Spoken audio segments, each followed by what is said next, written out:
할렐루야. 7월 16일 목요일 새벽 기도에 나오신 여러분들을 주님의 이름으로 환영합니다. 먼저 우리의 신앙을 함께 고백하며 예배의 자리로 나아가겠습니다. 나는 전능하신 아버지 하나님, 천지의 창조주를 믿습니다. 나는 그의 유일하신 아들, 우리 주 예수 그리스도를 믿습니다. 그는 성령으로 잉태되어 동정녀 마리에게서 나시고 본디오 빌라도에게 고난을 받아 십자가에 못 박혀 죽으시고 장사된 지 사흘 만에 죽은 자 가운데서 다시 살아나셨으며 하늘에 오르시어 전능하신 아버지 하나님 우편에 앉아 계시다가 거기로부터 살아있는 자와 죽은 자를 심판하러 오십니다. 나는 성령을 믿으며 거룩한 공교회와 성도의 교제와 죄를 용서받는 것과 몸의 부활과 영생을 믿습니다. 아멘. 함께 기도하겠습니다. 인자와 자비가 한없으신 하나님 아버지 감사합니다. 주님을 아버지라고 부를 수 있도록 우리에게 자녀라는 신분을 허락하여 주시고 이 땅을 어려움 가운데 살아가지만 언제든 아빠 아버지라고 부를 수 있음에 감사드립니다. 하나님께 더욱 감사하는 마음으로 불평과 원망을 내려놓고 말씀으로 날마다 새로워지기를 소원합니다.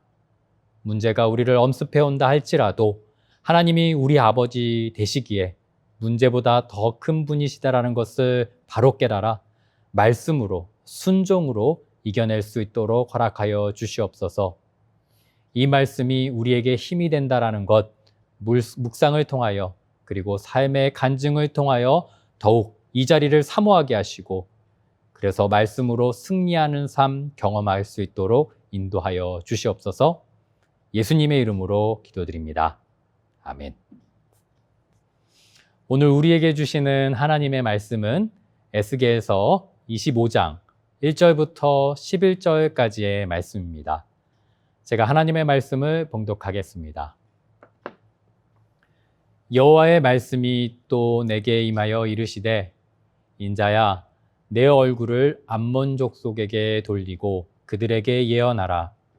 너는 암몬 족속에게 이르기를 너희는 주 여호와의 말씀을 들을지어다. 주 여호와께서 이같이 말씀하셨느니라. 내 성소가 더럽힘을 받을 때에 내가 그것에 관하여 이스라엘 땅이 황폐할 때에 내가 그것에 관하여 유다 족속이 사로잡힐 때에 내가 그들을 대하여 이르기를 아하 좋다 하였도다. 그러므로 내가 너를 동방 사랑에게 기업으로 넘겨주리니 그들이 내 가운데에 진을 치며 내 가운데에 그 거처를 베풀며 내 열매를 먹으며 내 젖을 마실지라. 내가 랍바를 낙타의 우리로 만들며 암몬 족속의 땅을 양떼가 눕는 곳으로 삼은즉 내가 주 여호와인 줄을 너희가 알리라. 주 여호와께서 이같이 말씀하셨느니라. 내가 이스라엘 땅에 대하여 손뼉을 치며 발을 구르며 마음을 다하여 멸시하며 즐거워하였나니 그런즉 내가 손을 내 위에 펴서 너를 다른 민족에게 넘겨주어 노략을 당하게 하며 너를 만민 중에서 끊어버리며 너를 여러 나라 가운데에서 패망하게 하여 멸하리니 내가 주 여호와인 줄을 너희가 알리라 하셨다 하라. 주 여호와께서 이같이 말씀하셨느니라. 모압과 세일이 이르기를 유다 족속의 모든 이방과 다름이 없다 하도다. 그러므로 내가 모압의 한편 곧 그 나라 국경에 있는 영화로운 성읍과 베려시봇과 바알무온과 기럇다임을 열어 암몬 족속과 더불어 동방 사람에게 넘겨주어 기업을 삼게 할 것이라. 암몬 족속이 다시는 이방 가운데에서 기억되지 아니하게 하려니와 내가 모압에 벌을 내리리니 내가 주 여호와인 줄을 너희가 알리라. 아멘. 이것은 하나님의 말씀입니다. 오늘 본문 암몬과 모압을 향한 하나님의 심판에 대해서 말씀하고 있는 본문입니다. 에스겔서의 흐름을 따라가다 보면 앞부분은 주로 유다, 예루살렘을 향한 하나님의 심판 선포였습니다. 하나님의 백성이라 불리던 이스라엘이 언약을 버리고 성전을 의지하면서도 정작 성전의 주인이신 하나님을 떠났기 때문에 하나님께서는 바벨론을 통하여 예루살렘을 치시고 그들의 죄를 드러내셨습니다. 그런데 25장 여기서부터 하나님의 시선이 다르게 바뀐 모습으로 조명됩니다. 이제 하나님께서 이스라엘 주변 나라들을 향하여 말씀하십니다. 암몬, 모압, 에돔, 블레셋을 향한 심판의 말씀이 이어지는 것이죠. 이것은 하나님께서 자기 백성만 다루시는 분이 아니라 온 열방의 주권자가 되심을 보여주십니다. 하나님께서는 이스라엘의 하나님이실 뿐만 아니라 모든 민족의 하나님이시며 역사의 주인이심을 선포합니다. 오늘 본문에 등장하는 암몬, 모압은 이스라엘과 아주 가까운 민족이었습니다. 지리적으로도 가까웠고 역사적으로도 이스라엘과 깊은 관계가 있었지요. 이들은 요단강 동편에 자리 잡고 있었고 이스라엘이 강할 때는 이스라엘의 영향력 아래 있었지만 이스라엘이 약해질 때마다 다시 독립을 꾀하고 이스라엘을 괴롭혔던 민족입니다. 특히 솔로몬 이후 이스라엘이 남북으로 나뉘어져서 국력이 약해지면 이 주변 민족들이 이스라엘에게 계속 위협을 가했지요. 지리적으로도 암몬과 모압은 험준한 지역 가운데 자리 잡고 있었기 때문에 이스라엘이 조금만 방심하면 왕권이 약해지면 언제든지 요새화된 지형을 의지하여서 반란을 일으키고 그들을 공격하였습니다. 그러나 성경은 이들의 문제가 단순히 정치 그리고 군사적으로 그런 문제로만 치부하지 않았습니다. 암몬과 모압은 이스라엘에게도 영적으로 큰 시험이 되었음을 이야기합니다. 열왕기상 11장에 솔로몬이 암몬 사람들의 신인 밀곰과 모압 사람들의 신인 그모스를 위하여 산당을 짓는 일을 허용하였지요. 하나님께서 특별히 선택된 왕, 지혜의 왕이라 불렸던 솔로몬조차 이방 여인들과 우상의 마음을 빼앗기는 모습을 보시며 예루살렘 가까이에 우상의 자리를 마련하는 모습에 아파하셨습니다. 이처럼 암몬과 모압은 단순히 이스라엘 주변에 있던 나라가 아니라 이스라엘의 마음이 하나님에게서 멀어지게 만드는 우상의 통로가 되기도 했던 것이죠. 하나님께서는 때때로 암몬과 모압을 이스라엘을 연단하시는 도구로 사용하셨습니다. 이스라엘이 하나님의 말씀을 저버리고 떠났을 때, 언약을 가볍게 여기며 우상을 숭배하며 부패했을 때 하나님께서는 이 나라들을 통하여 이스라엘을 흔드셨습니다. 암몬과 모압은 이스라엘에게 가시 같은 존재다라고 성경은 묘사했지요. 이스라엘이 말씀 안에 바로 서 있을 때 그들은 이길 수 없었지만 하나님을 떠나면 오히려 그들이 이스라엘을 괴롭히는 도구가 되었습니다. 이것은 하나님께서 이방 나라들을 사용하셔서 자기의 백성을 징계하시고 훈련시키는 과정으로, 그런 도구로 사용하심을 나타내시는 것이죠. 하나님께서는 바벨론도 아수르도 암몬과 모압 이 모든 나라의 주권을 가지시며 하나님의 백성을 깨우는 데 사용하셨습니다. 그들이 하나님의 도구로서 쓰임을 받는다고 해서 이 나라들이 의로웠다라는 뜻은 아닙니다.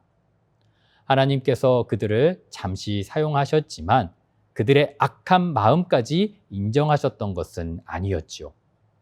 하나님은 이스라엘 백성을 징계하기 위하여 그들을 도구로 사용하셨지만 그들이 그 과정에서 하나님의 나라를 그리고 백성들을 조롱하고 멸시하며 교만한 마음으로 즐거워하는 죄를 그냥 넘어가지 않으셨습니다. 도구는 도구일 뿐이지요. 도구가 하나님의 심판을 자기의 승리로 착각하면 안 되는 이유입니다. 하나님께서 암몬을 향하여 이렇게 말씀하십니다. 내가 내 성소를 더럽힐 때에, 이스라엘 땅을 황폐하게 할 때에, 유다 족속이 사로잡혔을 때에 이르기를 아하 좋다 하였도다. 아하 좋다, 이것은 단순히 감탄사가 아니지요. 남의 고난을 보고 비웃는 원어적인 뜻을 가지고 있습니다. 남이 무너지는 것을 보고 속으로 즐거워하는 소리이며, 하나님의 성소가 더럽혀짐과 이스라엘 땅이 황폐해짐, 유다 백성이 포로로 끌려가는 그 비극을 보면서 슬퍼하지 않고 두려워하지 않고 오히려 아하 좋다라고 얘기하며 비난하는 것이죠. 하나님의 백성이 무너지는 모습을 보며 손뼉을 치고 마음으로 멸시하며 기뻐하는 그들의 모습을 하나님께서 보셨던 것입니다. 이 아하 좋다라는 것은 시편에도 등장하는데요. 다윗이 이렇게 기도합니다.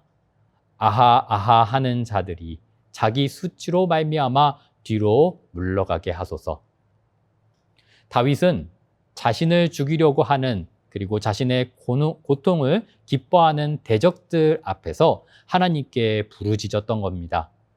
여기서 아하 좋다라고 하는 그 고통받는 사람의 모습을 바라보면서 잘됐다, 꼴 좋다라고 그렇게 비열하게 조롱하는 소리라는 것을 살펴볼 수 있는 것이죠. 단지 입술의 말만이 아니라 마음의 태도가 묻어나는 단어입니다. 남의 아픔 앞에서 국률을 잃어버린 마음이지요. 남의 실패를 보며 자신을 높이는 교만의 말인 것이죠. 하나님께서 미워하시는 것은 바로 이런 악한 마음입니다. 그들은 하나님의 백성이 하나님의 징계를 받는 모습을 보며 조롱하며 즐거워했지요. 하나님께서 자기 백성을 징계하시는 것은 하나님의 거룩한 사역이었습니다. 아버지가 자녀를 징계하는 것과 마찬가지지요. 그러나 옆에서 그것을 보고 비웃는 것은 전혀 다른 문제입니다. 하나님께서는 자기 백성의 죄를 징계하시지만 자기 백성이 멸시받고 조롱받는 것까지 허락하시는 것이 아니지요.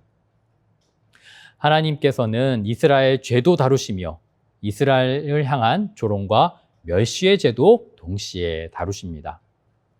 그래서 하나님께서는 암몬을 동방 사람에게 넘기겠다라고 선언하셨습니다. 여기서 동방 사람, 결국 하나님께서는 또 다른 도구를 일으키셔서, 세력을 일으키셔서 도구를 심판하신다라고 말씀하시는 것입니다.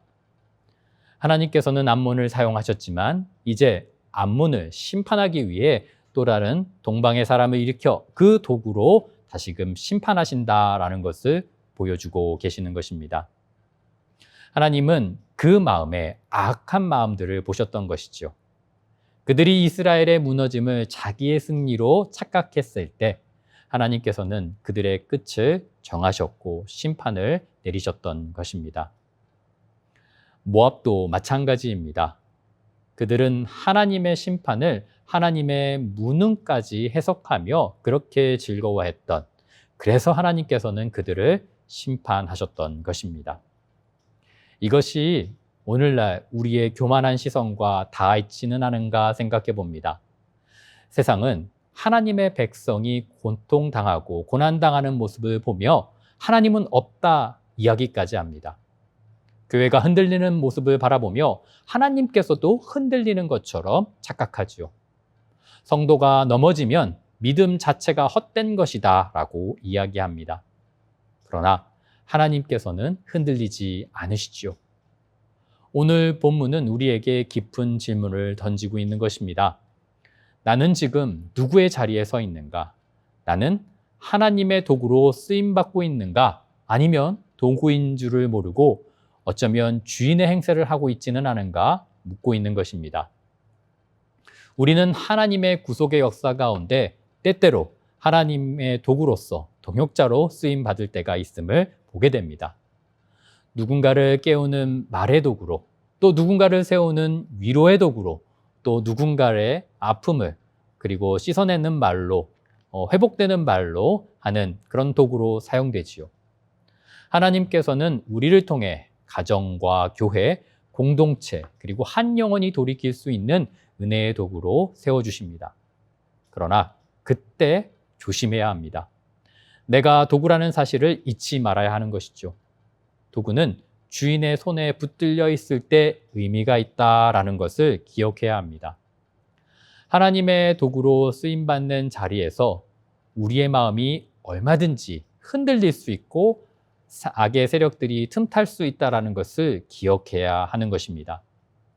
겉으로는 올바른 일이기에, 정의로운 일이기에 그렇게 선포하며 나아가지만 속으로는 은근히 좋다, 아하 좋다라고 이야기하고 있지는 않은가 돌아봐야 하는 것이지요. 누군가의 실수 앞에서 안타까워하기보다는 은근히 기뻐할 수 있는 우리의 마음, 누군가의 실패를 보며 마음속으로 손뼉칠 수 있는 우리의 마음, 누군가의 악함을 보며 약함을 보며 그럴 줄 알았다라고 교만한 생각을 하고 있지는 않은가 돌아봐야 하는 것이지요. 누군가 책망받을 때 함께 울고 함께 기도할 수 있는 저희들이 되기를 소원합니다. 그러나 하나님은 우리의 말만 들으시는 분이 아니고 우리의 마음까지도 보시는 분이시기에 그분 앞에 더 낮게 겸손하게 나아갈 수 있는 그렇게 하나님의 도구로 쓰임받는 저와 여러분들이 되어야 할 것입니다. 하나님의 백성이 고난당할 때 우리가 가져야 할 태도는 조롱이 아니라 두려움입니다. 한 가정이 흔들리고 성도가 아파하며 교회의 어려움을 겪을 때 그것을 판단하고 비난하는 것이 아니라 하나님 앞에 가져가야 하는 것이죠. 오늘 말씀은 우리에게 하나님의 주권을 다시금 깊이 생각하게 합니다. 하나님께서는 이스라엘을 징계하시기 위하여, 그들을 훈련하시기 위하여 암몬과 모압을 사용하셨습니다. 그리고 암몬과 모압이 교만해졌을 때 하나님은 그 도구를 다른 도구를 통하여 심판하심을 보게 하십니다. 이것이 역사의 주인이신 하나님께서 사역하시는 모습이다라는 것을 기억하며 우리들도 하나님의 도구가 되었을 때 교만하지 않고 우리가 가진 은사와 우리가 가진 경험, 모든 것들을 겸손의 자리로 들고 나아가 말과 그리고 행동을 조심하며 하나님 앞에 동역하며 나아갈 수 있는 저와 여러분들이 되었으면 좋겠습니다. 오늘 에스겔서 25장 말씀은 암몬과 모압을 향한 말씀이지만 동시에 우리들의 거울이 된다라는 것도 기억합시다. 하나님께서 우리를 사용하실 때 영광스러운 일에 동역하게 하실 때 두려움과 겸손함으로 나아갈 수 있는 저와 여러분들이 되었으면 좋겠습니다. 혹 우리의 마음이 교만하여서 주인의 모습으로 나아갈 때 그것을 내려놓고 더 기도하며 또 흔들리는 도구가 아니라 하나님께서 사용하시는 그런 도구로 쓰임받는 저와 여러분들이 되기를 소원합니다. 함께 기도하겠습니다. 살아계신 하나님 아버지 감사합니다. 우리가 하나님 손에 붙들려 있을 때 하나님의 도구가 된다는 것을 다시금 기억하게 하여 주시옵소서. 우리가 아픔 가운데 있을 때, 우리가 눈물을 흘리고 있을 때 우리를 향하신 하나님의 사역이 멈추지 않는다라는 것을 기억하고 그 아픔의 자리에서도 하나님이 함께 하신다라는 것을 기억하며 두려운 마음으로 겸손한 마음으로 주님과 더 가까이 나아가기를 소원하는 우리들이 될 수 있도록 인도하여 주시옵소서. 여러 가지 문제들이 다가옵니다. 그 문제들 앞에서 승리를 선언하신 주님을 바라보고 문제보다 크신 하나님께 온전히 맡겨드리며 주님과 함께 이 문제들을 헤쳐나아갈 수 있는 크신 은혜를 허락하여 주시옵소서. 함께 하실 것을 믿사오며 예수님의 이름으로 기도드립니다. 아멘. 계속해서 기도하며 하나님 앞에 나아가겠습니다.